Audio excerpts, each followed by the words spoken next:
Assalamualaikum semuanya. Semoga kalian semua dalam keadaan sehat dan dilancarkan rezekinya. Amin ya robbal alamin. Dikisahkan ada seorang sahabat raja yang tak suka dengan keberadaan Abu Nawas di ruang lingkup istana. Abu Nawas sendiri juga tidak suka kepadanya. Tapi ketidaksukaan Abu Nawas bukan tanpa sebab. Abu Nawas kerap kali memergokinya tengah menyalahgunakan kedekatannya dengan raja untuk memeras rakyat kecil. Akan tetapi setiap kali Abu Nawas mengadukan hal itu, Baginda Raja justru malah membelanya. Baginda Raja menganggap bahwa tuduhan Abu Nawas hanya karena ketidaksukaannya. Suatu hari sahabat Baginda Raja tersebut diangkat jadi gubernur di mana Abu Nawas tinggal. Hanya dalam waktu sebulan, Abu Nawas sudah banyak mendapatkan aduan dari masyarakat tentang perilaku gubernur barunya itu. Wahai Abu Nawas, gubernur baru kita telah bertindak semena-mena. Ia sangat kejam sama rakyat kecil dan ia juga sering berbuat korupsi, kata salah satu warga. Engkau kan dekat dengan Baginda Raja, laporkan saja padanya Abu Nawas, biar dia dipecat, sahut lainnya. Dia itu sahabat raja, kalau saya sendirian mengadu, tentu Paduka lebih percaya padanya, tutur Abu Nawas. Lalu apa yang harus kita lakukan? Kita tak mau terus-terusan tertindas oleh ulah gubernur baru, kata para warga. Mendengar keluhan tersebut, sejenak Abu Nawas terdiam. Ia memikirkan cara supaya Baginda Raja percaya kepadanya. Lebih baik kita ke istana sama-sama. Nanti di hadapan Baginda Raja, biar aku yang berbicara untuk mewakili kalian, ucap Abu Nawas. Maka pada keesokan harinya, Abu Nawas dan beberapa puluh warga datang menghadap Baginda Raja. Melihat Abu Nawas datang dengan membawa orang banyak, sempat membuat Baginda Raja kaget. Ada apa Abu Nawas? Kenapa kau bawa orang banyak sekali? Tanya Baginda Raja. Mereka mau mengadukan bahwa gubernur baru yang Paduka angkat telah berbuat zalim. Ia semena-mena dengan rakyat kecil. Dan ia juga sering memakan dana bantuan yang seharusnya diberikan kepada warga miskin, kata Abu Nawas memberitahu. Spontan Baginda Raja kaget mendengarnya. Apa benar begitu? Tanya Baginda Raja kepada warga yang datang. Benar Paduka yang mulia, jawab mereka serempak. Kalian jangan bohong ya. Setahu saya gubernur kalian itu adil dan bijaksana, ucap Baginda yang tidak tahu kondisi sebenarnya. Melihat hal tersebut, Abu Nawas segera maju ke depan. Wahai Paduka yang mulia, apalah arti adil dan bijaksananya gubernur kami jika tidak dinikmati oleh warga provinsi lain? Oleh karena itu, sudilah kiranya Baginda memindahkan gubernur kami ke tempat lain, agar keadilan dan kebijaksanaannya bisa dinikmati seluruh rakyat, kata Abu Nawas beralasan. Mendengar itu, Baginda Raja tertawa sambil meninggalkan mereka. Baginda Raja pun mengabulkan permintaan Abu Nawas dan para rakyatnya. Begitulah cara Abu Nawas memberitahu kelakuan sahabat Baginda Raja tanpa harus menyakiti hati Baginda Raja. Kisah selanjutnya. Entah kenapa hari itu Baginda Raja merasakan jenuh. Kekayaan yang berlimpah dan kekuasaan yang dimilikinya justru membuat dirinya bosan hidup di dalam istana. Lalu salah satu penasehat istana menyarankan supaya Baginda Raja pergi berburu ke hutan seperti biasanya. Namun saran tersebut ditolak Baginda Raja.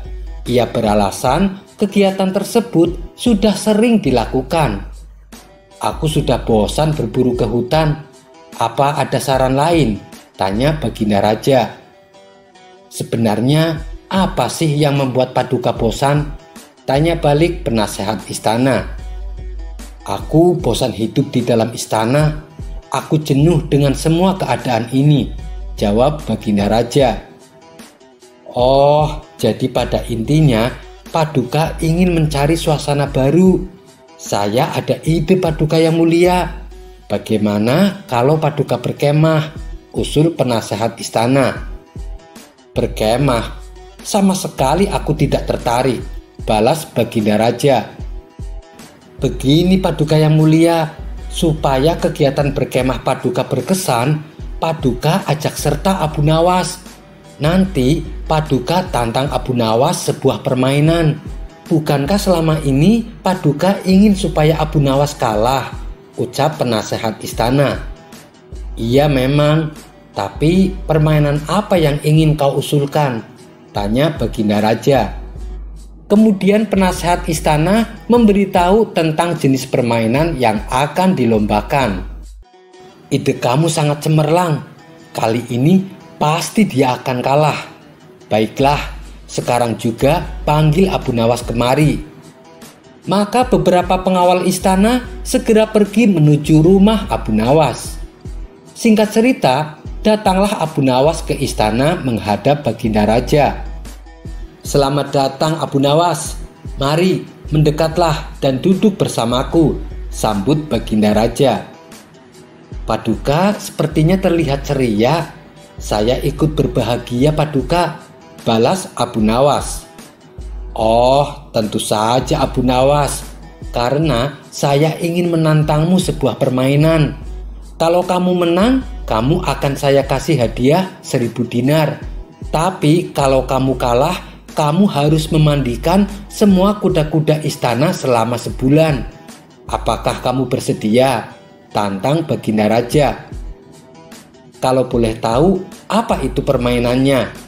Tanya Abu Nawas penasaran.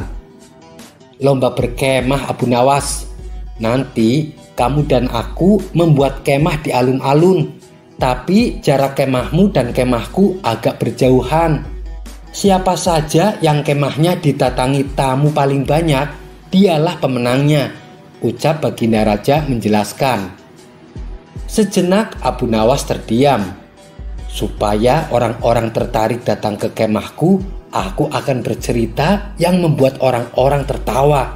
Dan aku pasti akan memenangkan permainan ini, pikir Abu Nawas dalam hati. Baiklah Paduka yang mulia, saya siap menerima tantangan Paduka, balas Abu Nawas.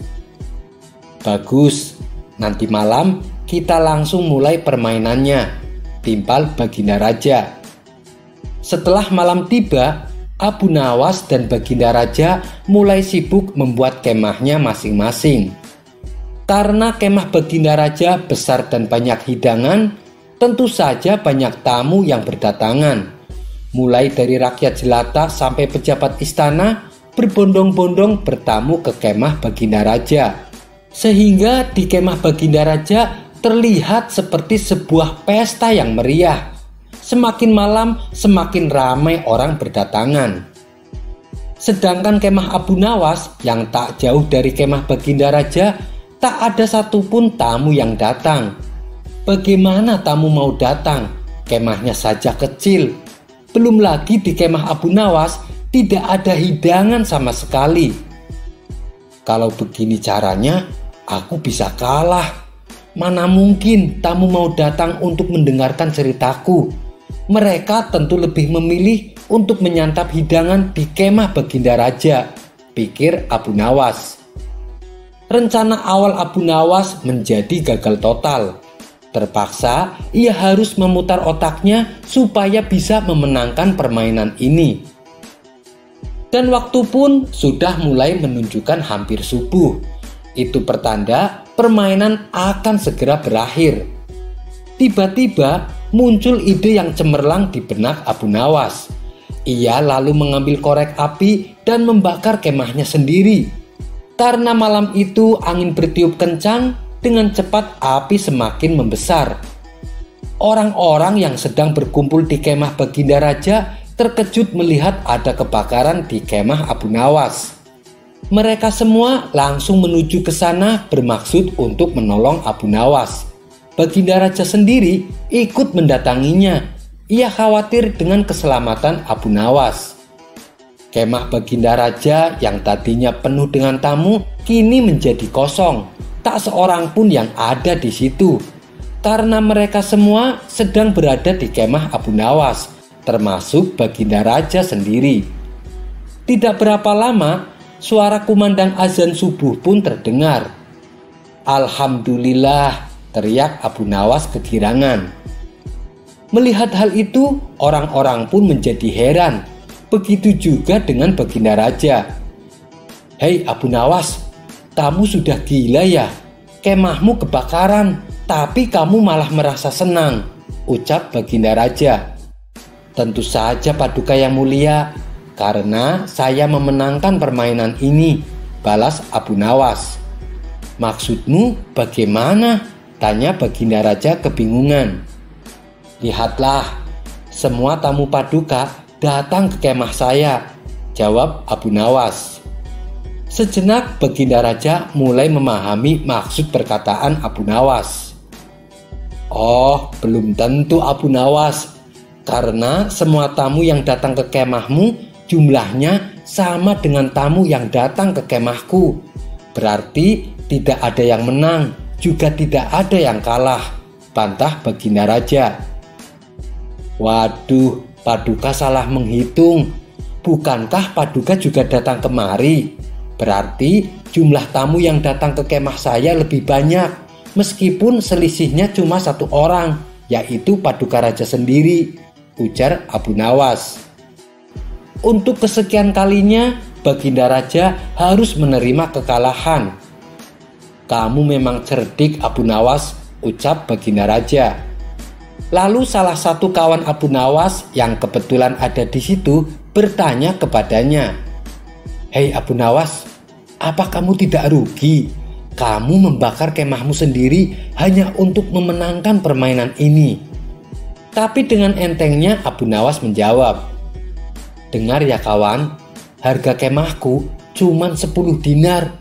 Sedangkan hadiah yang akan aku dapatkan jumlahnya 1000 dinar. Kawannya itu langsung memuji kecerdikan Abu Nawas. Kisah selanjutnya. Suatu hari di kota Baghdad digemparkan oleh kedatangan 2 orang tamu yang mengaku ulama besar. Mereka berdua adalah Syekh Wahab dan Syekh Qadir. Dengan berpakaian jubah serba putih layaknya orang soleh, mereka menyapa masyarakat kota Baghdad. Para warga pun menyambutnya penuh penghormatan. Mereka menjamu 2 tamu agung itu dengan berbagai macam hidangan. Tidak berapa lama terdengarlah suara azan. Syekh Wahab dan Syekh Qadir lalu pamit untuk menunaikan sholat. Mereka berdua pun diantar oleh warga sampai ke masjid. Sesampainya di masjid, Syekh Wahab melepaskan sepatunya dan membiarkannya di luar teras masjid. Sedangkan Syekh Qadir melepaskan sepatunya tapi membawanya masuk ke dalam masjid. Sementara Syekh Wahab dan Syekh Qadir melaksanakan sholat, terjadilah percakapan warga yang ada di situ. "Menurut kalian, di antara kedua orang itu, siapa yang lebih alim?" tanya salah satu dari mereka. "Menurut saya, Syekh Wahab yang lebih alim, karena membiarkan sepatunya di luar. Itu menunjukkan kalau beliau mempercayakan segala sesuatunya kepada Allah," jawab warga yang lain. Namun ada juga warga yang berpendapat kalau Syekh Qadirlah yang lebih alim, sebab dengan dirinya membawa sepatu ke dalam masjid itu menunjukkan kehati-hatian. Kemudian salah seorang berkata, "Lebih baik kita tanyakan langsung kepada kedua tamu kita, pasti beliau punya alasannya." "Iya, benar, itu lebih tepat," timpal lainnya. Ketika Syekh Wahab dan Syekh Qadir itu selesai sholat, mereka ditanyai secara terpisah oleh kedua kelompok yang berbeda pendapat tadi. Pertama, mereka menanyai Syekh Wahab, "Wahai Tuan Syekh, kenapa sih Anda meninggalkan sepatunya di luar teras masjid? Padahal Syekh Qadir membawa sepatunya masuk ke dalam." Dengan tersenyum Syekh Wahab menjawab, alasan saya meninggalkan sepatuku karena segala sesuatunya saya pasrahkan kepada Allah. Kalaupun sepatu saya dicuri orang, maka akan saya ikhlaskan dan tidak akan menganggapnya sebagai pencuri. Justru saya akan mendoakan agar sepatuku menjadi kebaikan bagi dirinya. Mendengar jawaban Syekh Wahab, masyarakat pun terkagum-kagum dengan kerendahan hatinya. Kemudian giliran Syekh Qadir yang ditanya, "Wahai Tuan Syekh, kenapa sih Anda membawa masuk sepatunya ke dalam masjid, padahal Syekh Wahab membiarkan sepatunya di luar teras masjid?" Mendapat pertanyaan seperti itu, Syekh Qadir pun tersenyum. Lalu ia menjawab, "Kalau saya biarkan sepatuku di luar, saya khawatir akan menggoda seseorang untuk mencurinya. Jika sampai kubiarkan itu terjadi, maka ketika sepatuku dicuri, saya juga ikut menanggung dosanya, karena saya telah ikut andil menggoda seseorang untuk mencuri. Oleh sebab itulah saya bawa masuk sepatunya ke dalam masjid." Syekh Qadir mencoba menjelaskan. Masyarakat kembali terkagum-kagum dengan jawaban Syekh Qadir. Mereka pun memuji kealiman dua tamu agung tersebut. Tidak berapa lama kemudian, datanglah Abu Nawas di tengah-tengah mereka. "Waduh, kalian semua gampang terlena dengan perkataan yang terkesan bijak padahal biasa saja," kata Abu Nawas kepada warga yang berkumpul. "Maksudnya bagaimana Abu Nawas? Kedua tamu itu memang orang alim. Mereka berdua juga bijak dalam bertutur kata," balas salah satu warga. Abu Nawas lalu menjelaskan, "Coba kalian perhatikan, antara sepatu yang dipakai Syekh Wahab dan Syekh Qadir, keduanya berbeda. Syekh Wahab membiarkan sepatunya di luar karena memang sepatunya sudah butut. Mana mungkin ada maling yang tergoda untuk mencurinya," ujar Abu Nawas sambil menuding sepatu yang sedang dipakai Syekh Wahab. "Dan sepatu yang dipakai oleh Syekh Qadir itu masih bagus dan saya kira harganya pasti mahal. Oleh sebab itulah dia khawatir sepatunya akan hilang. Makanya sepatunya ia bawa masuk serta ke dalam masjid. Kalian semua jangan terlena dengan seseorang yang mengaku berilmu hanya karena penampilan dan tutur katanya. Tapi kalian harus mengetahui sejauh mana kepandaian ilmu agamanya." Mendengar perkataan Abu Nawas itu, Syekh Wahab dan Syekh Qadir pun dibuatnya keki. Mereka berdua tahu betul siapa Abu Nawas. Akhirnya mereka memutuskan untuk pergi meninggalkan kota Baghdad. Kisah selanjutnya. Dikisahkan seorang hakim untuk wilayah pusat kota telah wafat setelah mengidap penyakit kritis. Lalu Baginda Raja mengutus seorang hakim baru yang terkenal dengan sosok kejam dan bengis. Ketika hakim baru telah sampai di pusat kota, para saudagar, pemuka agama, dan para tokoh setempat mulai berdatangan ke istana. Mereka membawa hadiah yang akan dipersembahkan kepada Tuan Hakim sebagai bentuk loyalitas dan ucapan selamat. Tuan Hakim menanyakan sosok Abu Nawas yang sering ia dengar. "Mana Abu Nawas? Kenapa dia belum menghadap?" tanya Tuan Hakim. "Kami tidak tahu yang mulia. Nanti sepulang dari sini kami akan menemui Abu Nawas," jawab mereka. Setelah berpamitan pulang, mereka lalu mendatangi rumah Abu Nawas. "Wahai Abu Nawas, kamu dicari Tuan Hakim yang baru. Kamu disuruh ke istana secepatnya," kata mereka melaporkan. Abu Nawas pun bermaksud pergi menemui Tuan Hakim dengan membawa sebuah hadiah sederhana. Namun sial, ketika di tengah perjalanan, buah-buahan yang dia bawa bergelinding di atas nampan. Abu Nawas berusaha menatanya kembali, akan tetapi buah-buahan itu terus menggelinding di atas nampan.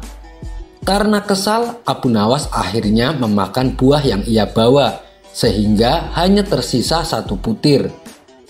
Sesampainya di istana, Tuan Hakim menyambutnya dengan hangat. Lalu Abu Nawas mempersembahkan hadiah buah yang hanya tersisa satu butir.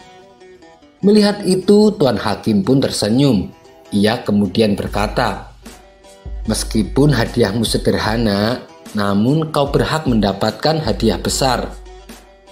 Tuan Hakim kemudian menyuruh salah satu pengawalnya untuk memberikan hadiah 1 kantong uang kepada Abu Nawas. Betapa senangnya hati Abu Nawas. Ia tak menduga akan mendapatkan hadiah begitu banyak. Kemudian Abu Nawas pulang dan memberitahukan kepada istrinya, "Saya pikir hakim yang baru galak dan pelit. Ternyata ia sangat baik dan dermawan," puji Abu Nawas. "Mengapa engkau bisa seyakin itu?" tanya istrinya. "Tadi aku barusan pulang dari istananya. Tuan Hakim memberikan aku 1 kantong uang. Padahal aku mempersembahkan hadiah untuknya cuma 1 butir buah," balas Abu Nawas menjelaskan. Sang istri pun kaget dan bahagia mendengarnya. "Kenapa tidak kau ulangi saja? Besok pergilah ke istananya dan bawakan buah yang banyak. Tentu hadiah yang akan kau dapatkan pasti akan lebih banyak lagi," tutur istrinya. "Tentu saja istriku, apabila urusan bersama Tuan Hakim lancar seperti ini, maka dalam waktu dekat kita akan menjadi tokoh masyarakat yang paling kaya," timbal Abu Nawas. Sesuai dengan rencana, esok harinya Abu Nawas membawa keranjang yang penuh berisi buah nanas. Ketika di tengah perjalanan menuju istana, dia bertemu seorang temannya. "Mau kemana Abu Nawas?" tanyanya. "Mau ke istana Tuan Hakim," jawab Abu Nawas singkat. "Terus buah nanas yang kau bawa akan kau hadiahkan untuknya?" tanya temannya kembali. "Iya benar," jawab Abu Nawas. "Menurutku lebih baik diganti dengan buah yang lebih pantas Abu Nawas, seperti buah anggur," kata temannya menyarankan.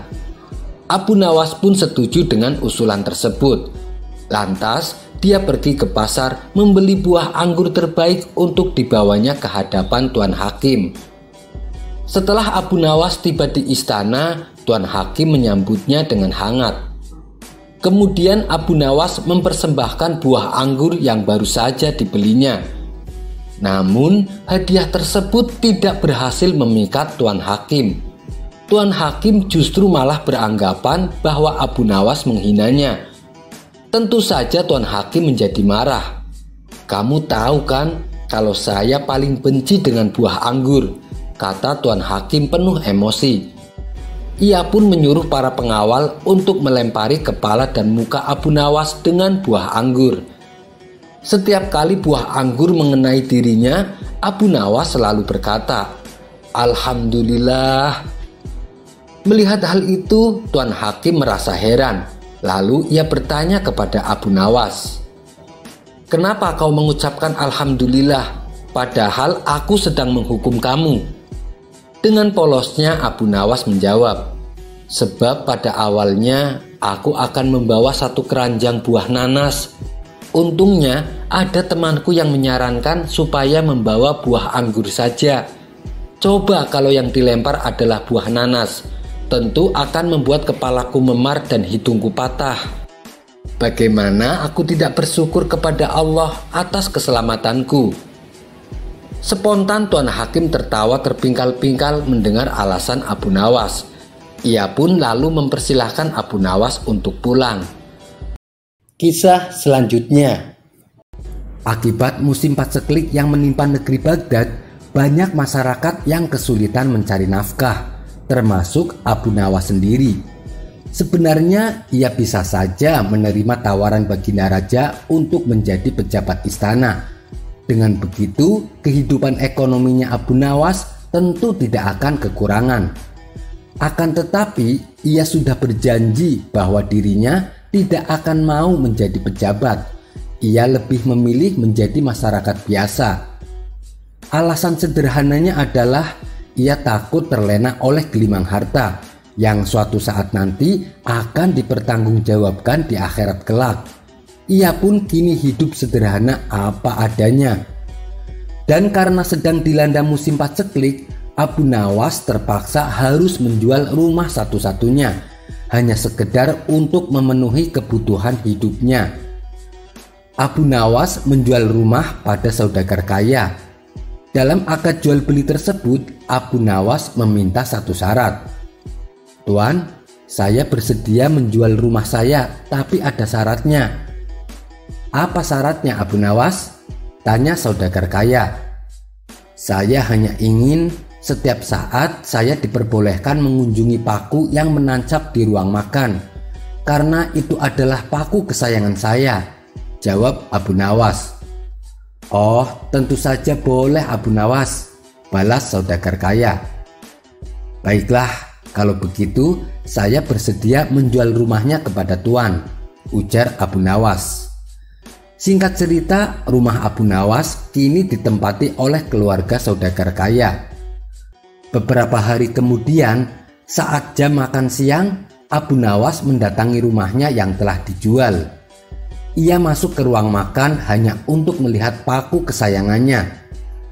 Melihat kehadiran Abu Nawas, keluarga saudagar kaya yang sedang makan siang mengajaknya untuk ikut makan siang bersamanya. Abu Nawas dengan senang hati menerimanya. Hari berikutnya, saat jam makan siang, Abu Nawas kembali datang dengan alasan yang sama, yaitu mengunjungi paku kesayangannya. Karena si saudagar kaya sedang makan siang, ia kembali mengajak Abu Nawas untuk makan siang bersama keluarganya. Lagi-lagi, tawaran tersebut diterima Abu Nawas dengan sukacita. Dan ketika malam tiba, saatnya bagi keluarga saudagar untuk waktunya makan malam, Abu Nawas kembali datang dengan alasan ingin mengunjungi paku kesayangannya.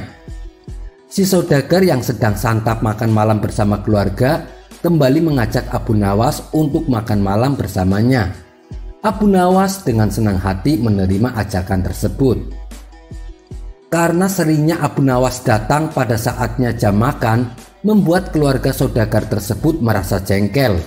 Tapi ia tak berani melarangnya, karena ia telah menerima syarat dari Abu Nawas saat perjanjian jual beli rumahnya. Akhirnya lama-kelamaan si saudagar tidak tahan dengan kelakuan Abu Nawas. Ia pun akhirnya mengembalikan rumah tersebut kepada Abu Nawas tanpa meminta ganti apa-apa. Sekian dulu perjumpaan kita kali ini. Sampai bertemu lagi di kisah selanjutnya. Terima kasih yang sudah subscribe dan setia menonton channel ini. Wassalamualaikum warahmatullahi wabarakatuh.